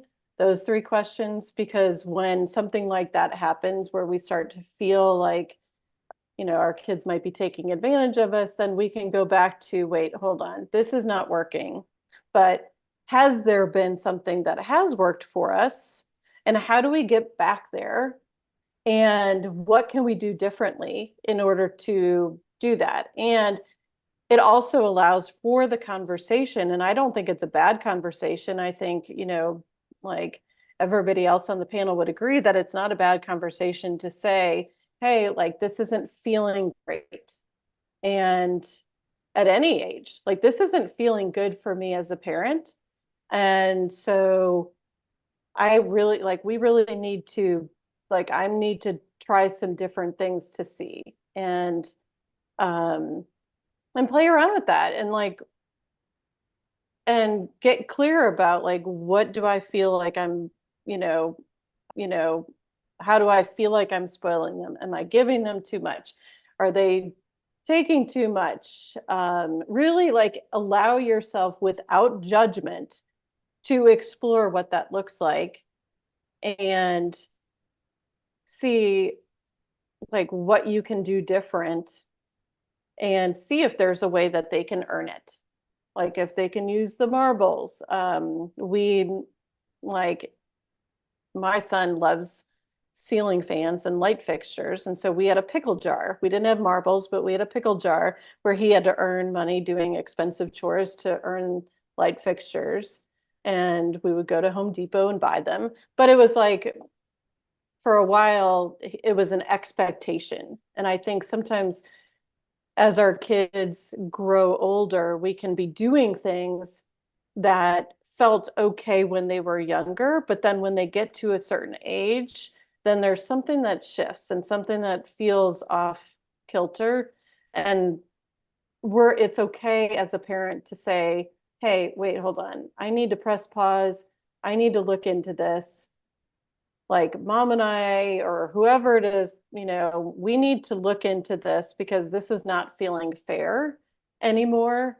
And we are going to have a conversation with you because that's part of growing up is we can't always provide room and board for our kids forever and ever and ever.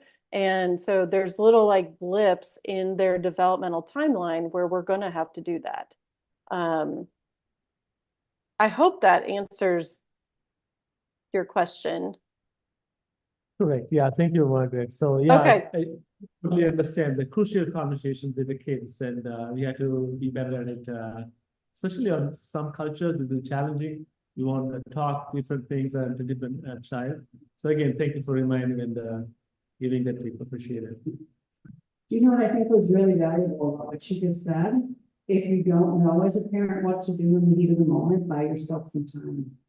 Right? Give yourself, oh, I'm gonna think about that and I'll go back to it tomorrow on that. Or let Dad and I talk about that. I think that's really wise. Because you don't have to have the answer right away, and sometimes it might not be the best conversation in the heat of the moment.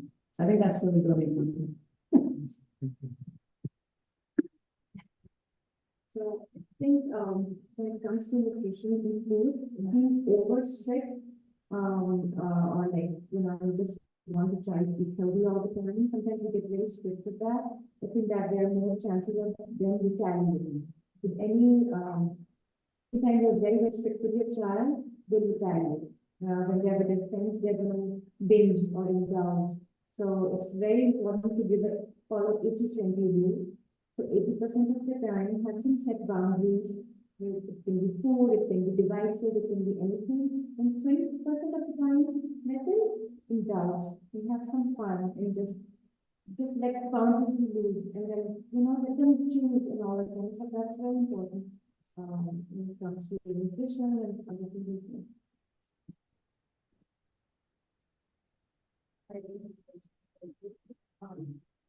In regards to gluten free diet, dairy free, everything that there are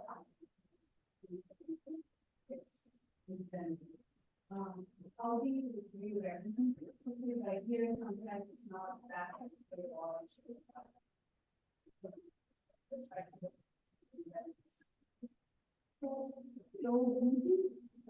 problem now is that wheat is hybridized. It's a new wheat. The wheat was not the same as it was like 40, 50 years ago.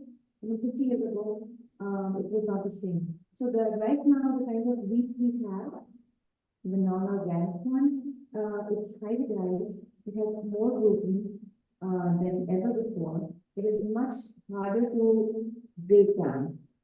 And especially in kids, if they have gluten sensitivity, it's very hard for them to break down this particular type of hybridized wheat. So it was very different 50, 60 years ago. It was much lower in gluten. It was easier to digest.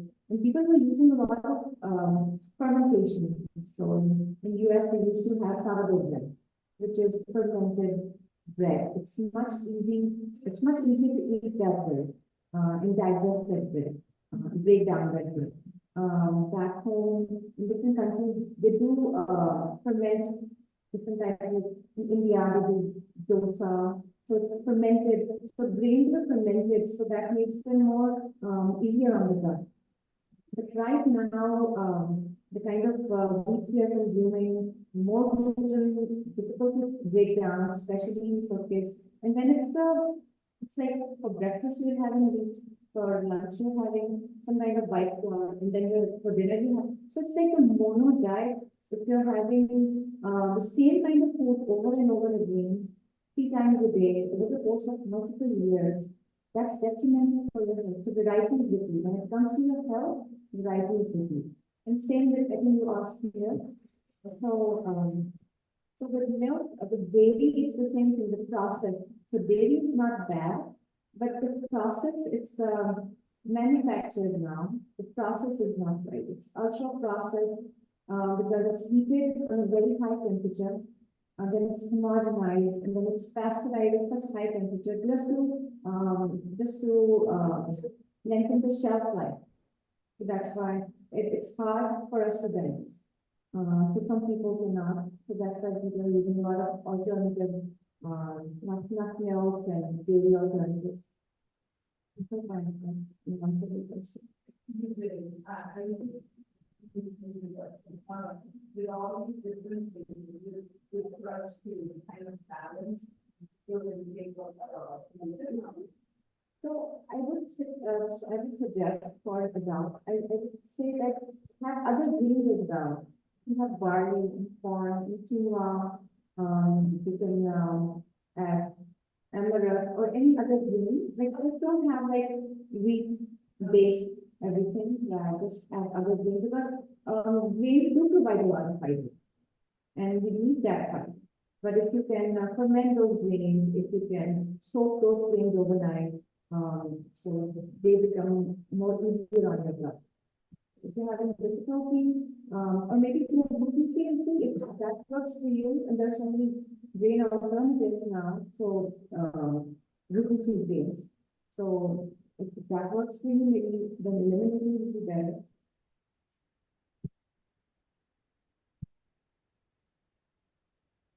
This question is related to oatmeal. There's a big hype about oatmeal, but it's, I've seen,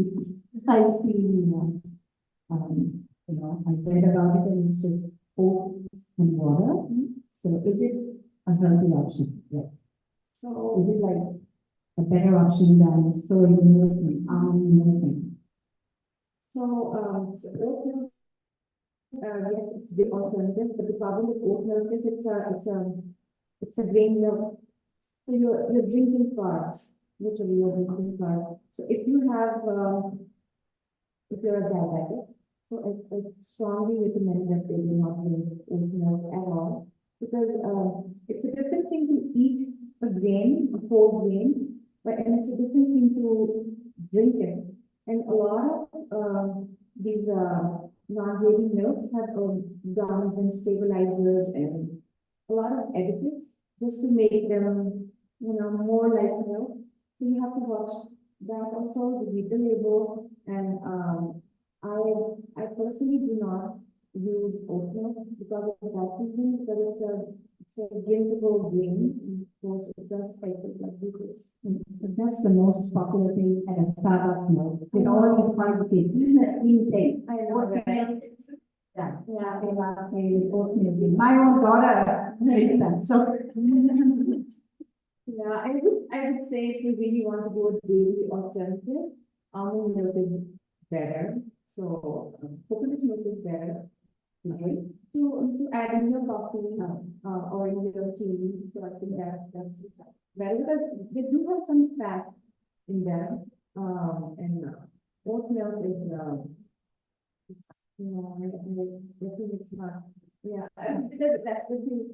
These things are they keep on bringing different things in the market, so not everything is really good for you. But you can see if it spikes your blood glucose, if it makes you go there, maybe it's time to step back and try something. You say so I would say it's a better alternative, but you have to read the label. So not all almond milks are created equal. Just read the label. It should not have a lot of ingredients. The less the ingredients, the better the product is. Any other questions for any of our families?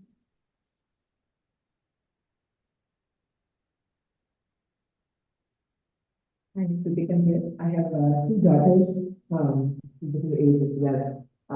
So the 11-year-old is the bigger one, and the 8-year-old is the smaller one. Uh, in, my style of parenting is very different from my parents. We come from, I come from India. So when I have kids that are born and growing up here, the parenting style is different. So my parents didn't have any differences when they catered to me and my sister. We were 7 years apart.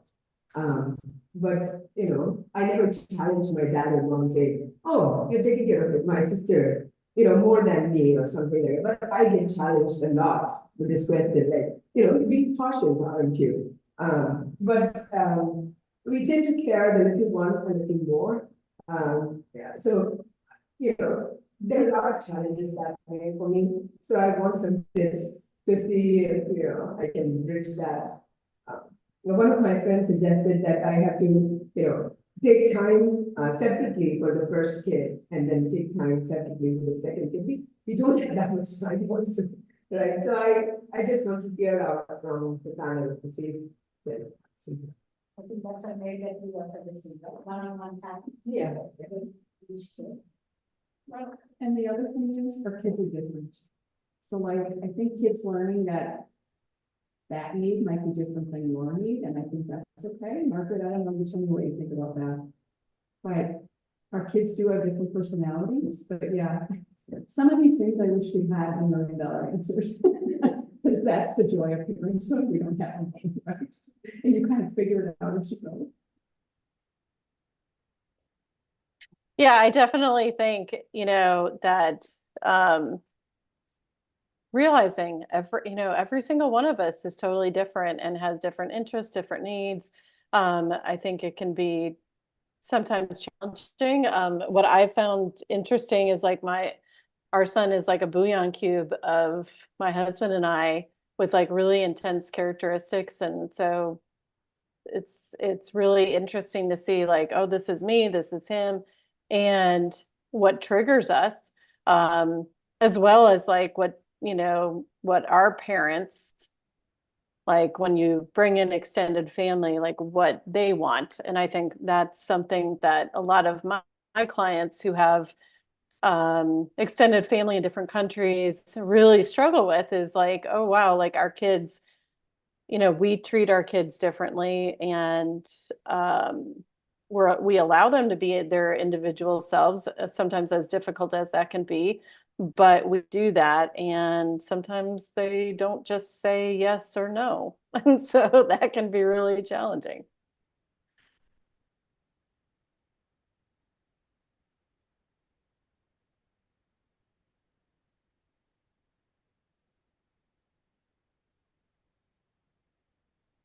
Any other question?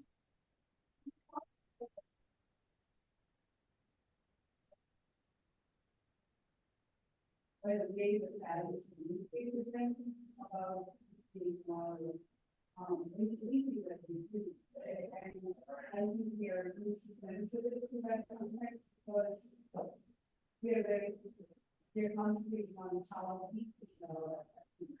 But I fear that it affects them later, like because that's something that they're thinking about it, they could feel like, produce a better, how we have crossing, parents would be sensitive to their kids' emotions.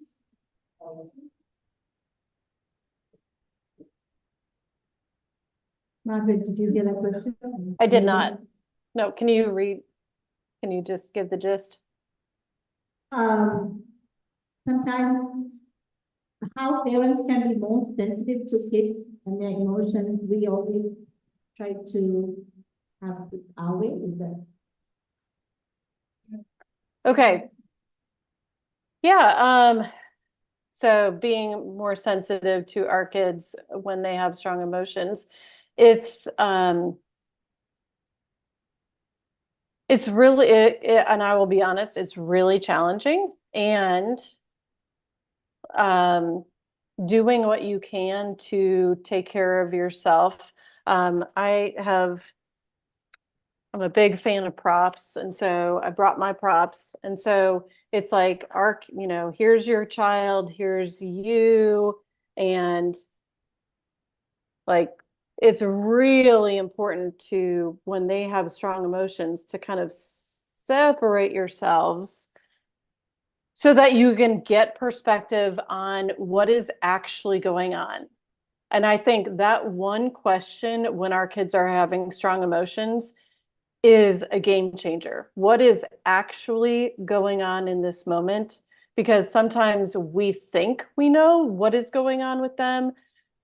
But if we take a step back, if we separate our energies from them, if we just really get perspective, we can start to build kind of a checklist of are they hungry? Are they thirsty? Have they, are they in sensory overload? If you have a child with different needs or special needs, they might have just used all of their energy on social interactions or getting through a school day and following directions. And then when they come home, they're a total mess.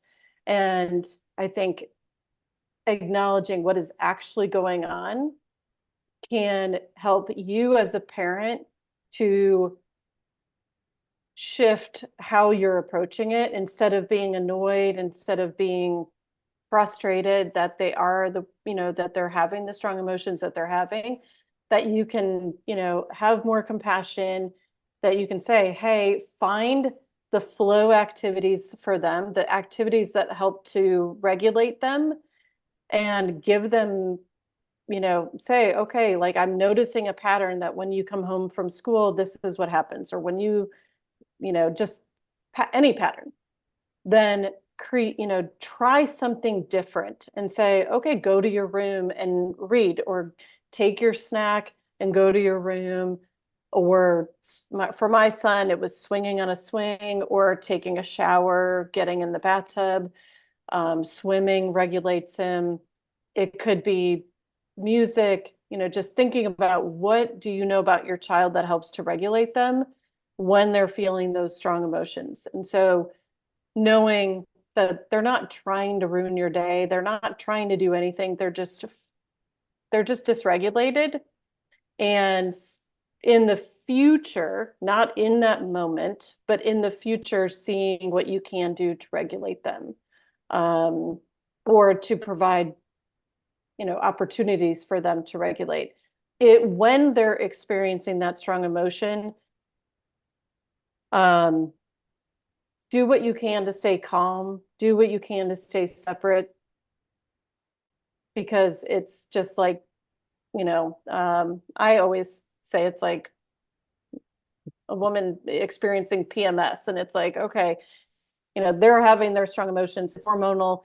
You don't really know why you're feeling the feelings that you're feeling, but there's a strong energy going through your body. And so you just kind of have to let it ride. And so when our kids are in those strong emotional experiences, we need to almost just like keep them safe, keep everybody around them safe, but let it ride. And then, like, once they're at baseline, then maybe have conversations about, like, oh, so what was going on?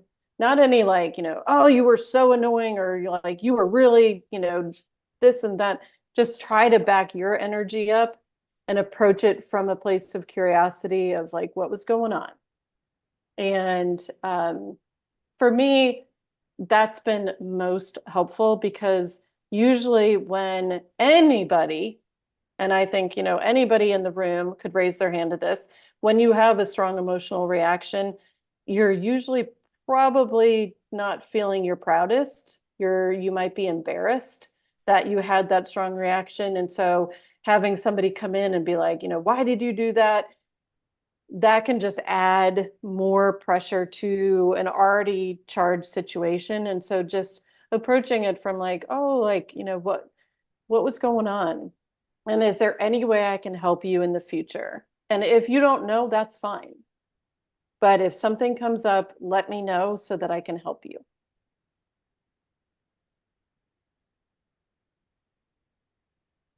That's how I would, approach strong emotions. So this is a question for you. One of us here were raised in a Southeast Asian family where our parents took care of all our financial needs. They paid for our wedding, they put us through college. So raising kids here, even after being married so many years, Cynthia and I disagree on so many things when it comes to our daughter. Like, my mother was appalled when at 16, my daughter went into, like, we told her she has to get a job, so she started working at 16. Where do we draw the line? We are struggling to strike a line. If you allow me, I would still pay for her wedding, I would still put her through college and not expect anything back. But having said that, she's growing up in this country. There's so many, there's so many good things about being independent, being, working, getting a job, being balancing your own budget. So what is your take on that? It's a loaded question. I can feel Mom Gary's eyes on me right now, burning over here. Drew is also our personal financial advisor, so he knows me and Cynthia and our daughter. So. It is a loaded question. I think you do need to take into consideration both the value system that you guys, you and Cynthia grew up with, right? And try to balance it as best you can against what are the things that your daughter, Monderi, needs to be successful in the society that she lives in here today, right? And that's tough. That's not an easy thing to balance at all. So I'm not sure if I have a clear-cut answer for you on that. If to put myself in those shoes, I think there's probably a Goldilocks scenario there somewhere, right? Where I know you and Cynthia, and I know that you guys do a lot to support your family, and I give you guys a lot of credit for that. I think there is something to be gained also from working towards saving and funding your own goals and objectives, including education or car purchase versus home purchase. There's I guess, a stronger sense of accomplishment that comes with that. That's important to have too, right? So I'm sorry, I'm probably not giving you a clear-cut, straightforward answer. And, Children are willing because they were born and raised here, but as a parent, I am not. And I'm thinking, why should she struggle when, my parents will provide for me? I see. It's Yeah, I see. And I think that's not necessarily a cultural, part of it is cultural, I'm sure, but the other thing is each successive generation of parents probably struggle with the same thing, right? Because we, for many generations, in this country, have seen each successive generation, have a little bit better quality of life, right? So as parents, we want to provide that. We want to continue to provide, better and better. So I get that sentiment. As parents, we need to some extent, keep ourselves in check on that too, because providing too much can create that sense of, entitlement. Right? And that permeates, that's everything. And that can be dangerous too. Thank you. Stop getting me in trouble with each other. Any other questions? I think that, generally, parents are the champion, so, yeah, that's not, that they know the child better than me. But in this whole process, you also lose the child sometimes very badly, but most of the time we see them listening to others more than us. That happens, and that they're part of the journey that happens. So what do you do at that time as a parent? Because it's a good thing to listen to others. We have not always done right. Sometimes can give that. But what it turns the parent around saying, oh, losing my child. And what is your advice? What is that can help us learn that more? Saying it's okay to all, it's not okay to see the bad person, it's whatever it is. How do we get there? That becomes a very challenging thing for someone, especially when the concept is different.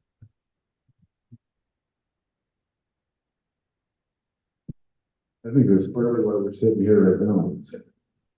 We're talking about things that are going to, raise better human beings, right? And it's a big part of why we're hearing what we're talking about, whether it's financially related, or health and diet related, or other. And if we commit ourselves to doing those things, however difficult they may be at times, then I believe you do it. You do get to a certain point where your child's a certain age where you have to trust and hope and pray that they're going to make the right decisions, right? So maybe mine would be having some confidence in the things that we did to raise a good human being. As a parent, I think we can. Very possible.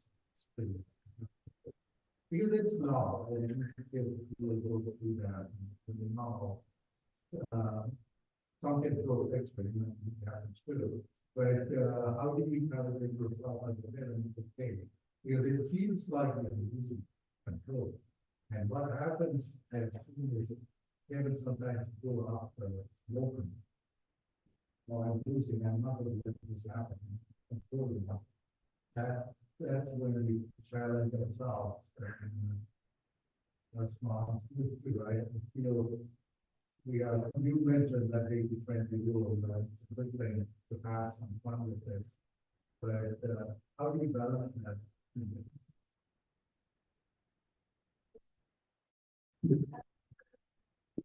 Anything, too much control, too much of us thinking that we are all the time in charge. It kind of, its personality doesn't develop the way it should. Because, you're controlling everything for them, especially when they are entering teens. I think it's a very good idea to let them make like small decisions, very simple decisions, because they should feel that they are in charge. I think it's good for food, or clothing, or So let them take some decisions, because with teenagers, if you don't, let them take any decision, you're taking a lot of decisions for them.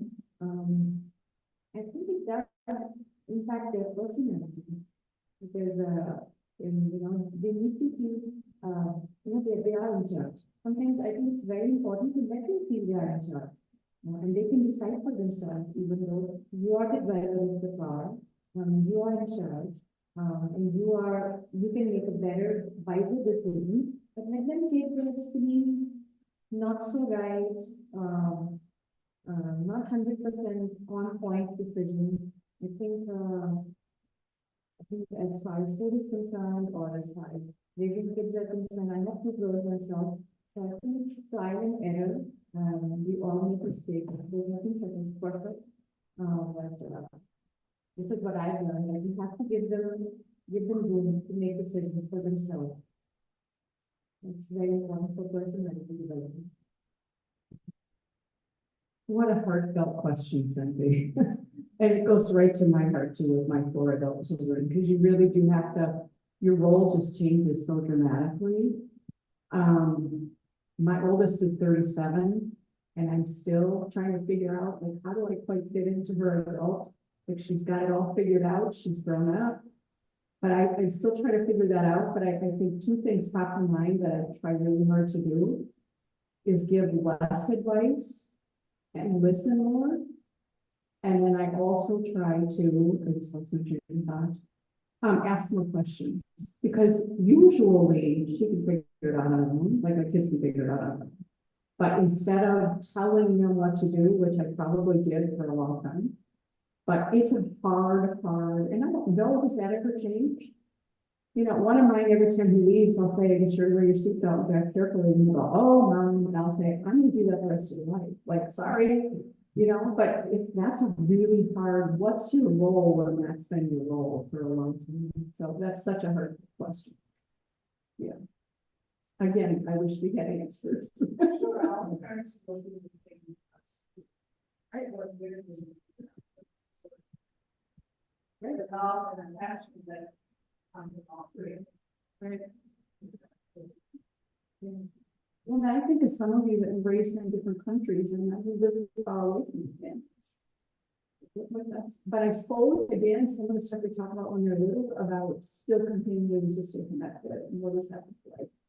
You still have to figure out how to stay connected, and your kids still need to know that you love them, and you're doing all that, right? But what a heartfelt question. Don't make me proud. Rather than controlling the kids, can parents be effective role models for their kids? So it's sort of telling them you're leading by example, and how effective is that?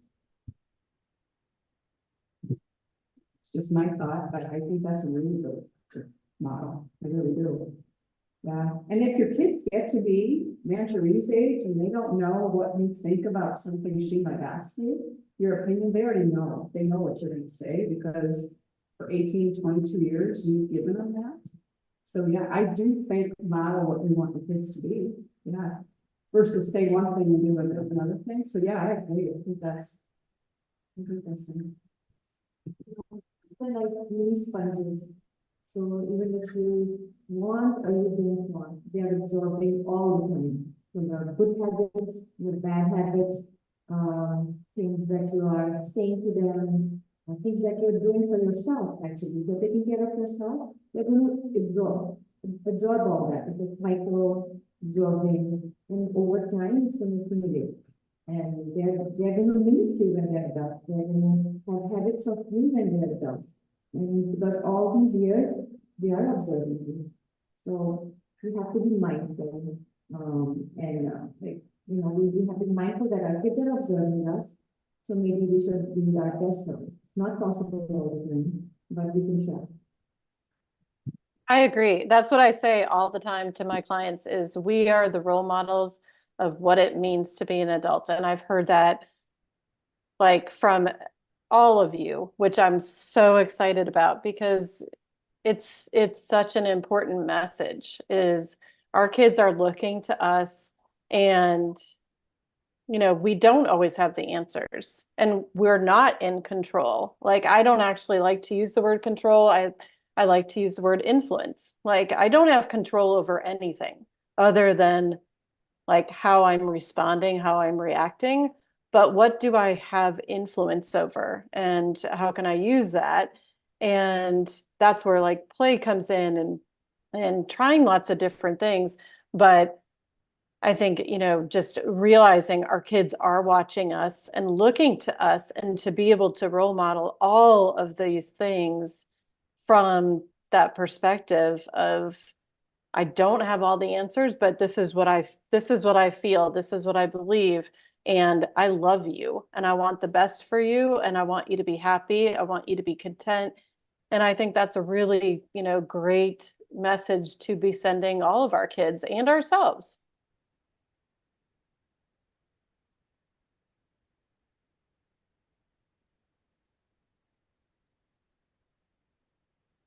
That's a lighter question too. Many years ago, when my son was younger, I was looking for bank accounts that were specifically targeted to younger kids to encourage savings and more financial awareness. I didn't find it. And the few that I found also included some other accounts that It's a good question. I'm not aware, I'm not aware of it. I've not come across, banking accounts that are specifically, designed for children or younger kids. whenever you take some self deposit, you give some little candy or sticker. I remember that. Yeah. It's really much on that, but no. But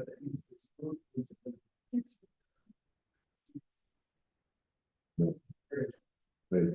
Agreed. Do we have any other questions for any of the parents? I don't have a question, but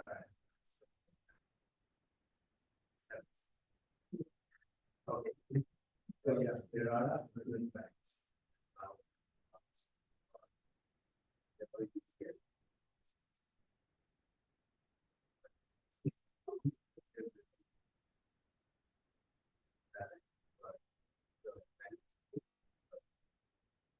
Depending on the age of the kid, you may want to provide certain, and those kind of accounts have certain safety and security measures there.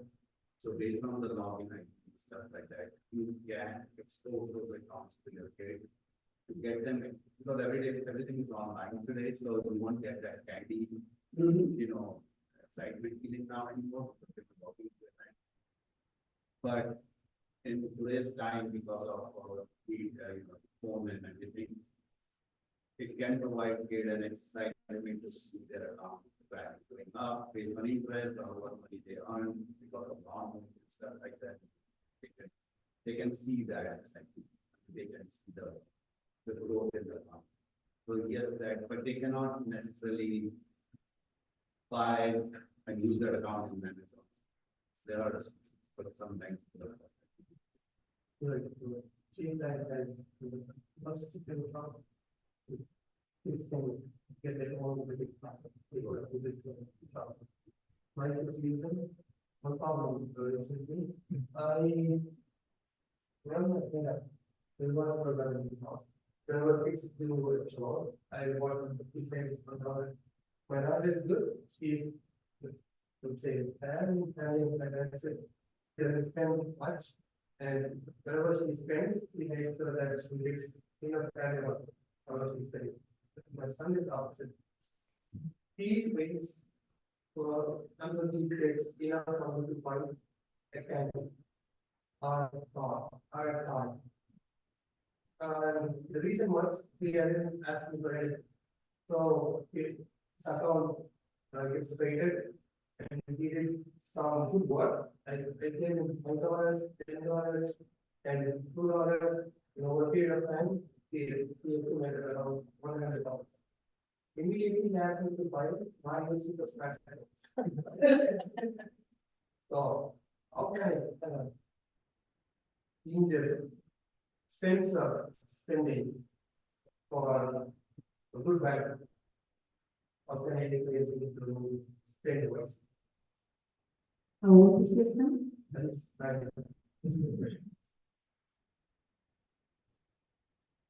You're using real money? He's, Yeah. you're paying them in currency, real currency. Yeah, I'm using the virtual account and then transferring over to the real account. And your question was, how can you, Encourage him to spend wisely instead of if he has $10, he spends $100. He doesn't save it for the yeah, that's a good question, kind of the premise for the Marvel. So there's scarcity there, right? He has a limited amount of money. He chose to spend his money on, whatever he says, he spent all of his account for all of his money. So, the consequence there is he's got nothing left to spend on the other things that he might enjoy, he might want, right? Yeah. And he's got to go do things to earn additional resources, additional money. I think that's probably the best way to go about incentivizing, maybe indirectly, but incentivizing him he has to live with the fact that he spent all his money on that one thing, right? And nobody's gonna come in to bail him out the next time he wants something that doesn't have those funds in his account. So. How old? 9? Real money. Good for you. You're brave man.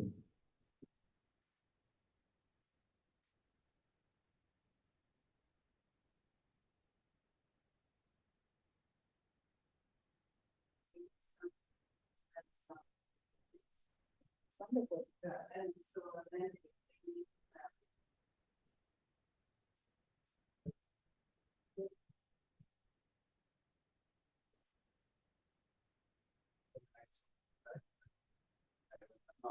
I'm not special.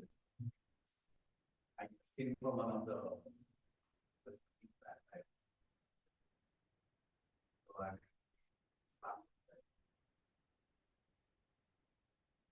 something that I could get for one of important aspects.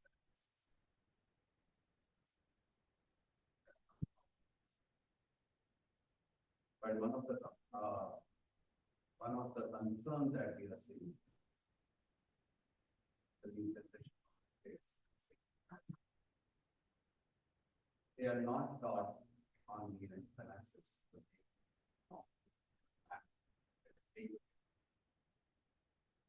They don't know what is like income, expense, things like that. And these are things that I think is needed to be taught to make them safe in life and know how to understand the things. And they eventually learn it, no doubt, but by using by their brother, uncle, parents, going about life.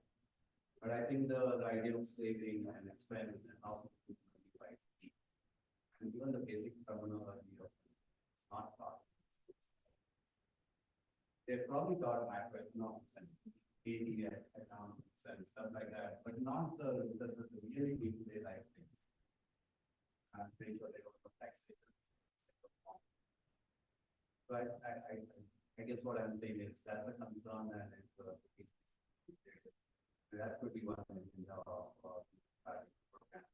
And it's about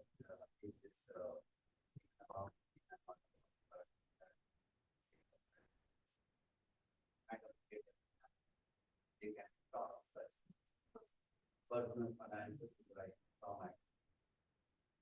and how it connects to the other part that probably we are discussing today is that they will start seeing the other side of how to be responsible for them. They will get to focus on certain aspects in life. Can channel their thoughts there, can prevent channeling thoughts to the wrong side of it. That's the 20%. But thanks for that.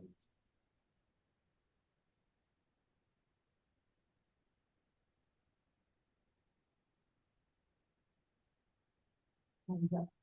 So the boss says time's up, so if you have any other questions, otherwise.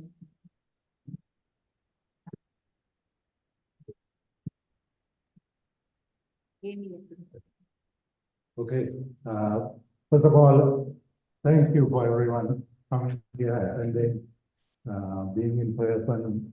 Time is valuable. We cannot just leave it like that. So much thanks to you all. And I know you all helped us many ways in a lot of things, how to organize and things. We will continue to come to you to ask for those and get there. But I wanted to thank the panelists here. Margaret, you have done a great job coming in, first of all, taking it remotely and making it happen this way. But you gave us a lot of nuggets, and I encourage, Margaret has written a book. I read that, and even though she went through, yes, yeah, hero's journey in parenting, so even though she has done that along the way of her son and going through the challenges, what I read there is something she picked up on. Any kids can pick that, and any children. So I would definitely recommend that to read. And thank you, Margaret, for joining us and doing this. It's very helpful. Thank you. Well, I grew up in Brookfield, so Oh, you guys have my heart. So great, that's great. So yeah, they are. And then I want to. So we are doing something. I'm going to send you a card, the thank you card for you, but I will get that to you in mail. Asma, thank you. Look at Asma, thank you for joining us, and it was very helpful. You brought snacks and everything for us, and it was so nice. And we appreciate all the things what you have done, and hopefully you will get more people asking you more questions about those events, and that's a good thing. I know Maribeth Bao very well for so many years, and for a year of how much I know her, when I asked her, she said, yes, we'll come, we'll help you, whatever we can. And Maribeth, thank you for being there for us, and it was so nice to have you here with us. Drew, thank you. I know, Drew, you were trying to get someone from a bank to get there, but Drew, I thought Drew would be a great addition to us to make this happen. Drew did a great job. He has been very helpful in many ways, but here coming in and helping us I like the marble story, how it works. And I know there are many things there. He was telling me that there are these type of things, a lot of things available, methodology, but bringing that concept to the child of saying that, that's one of the things I picked up from this is it's important for them to realize the budgeting part of this to come there. I think that's what I felt from what Drew's answer was. How do you budget? How do you do that? How can I save few things for later, and how can I realize certain things now and what to do with it? I think that's a great thing to have. Thank you, Drew, for joining, and I appreciate that. And Chandra, thank you for moderating. I know she was not willing to do this. And she was reluctant as we feel part of it, but she did it. She did a good job. So thank you. And thank you all for joining. There's food here, enough food. So please take dinner, whatever you can serve. And the panelists are here. If you want to connect with Margaret, definitely you can. Margaret, will pass your information. And probably that will be a good thing for you to get there. But if you want to talk to the panelists about anything, please do. Thank you. Thank you for this.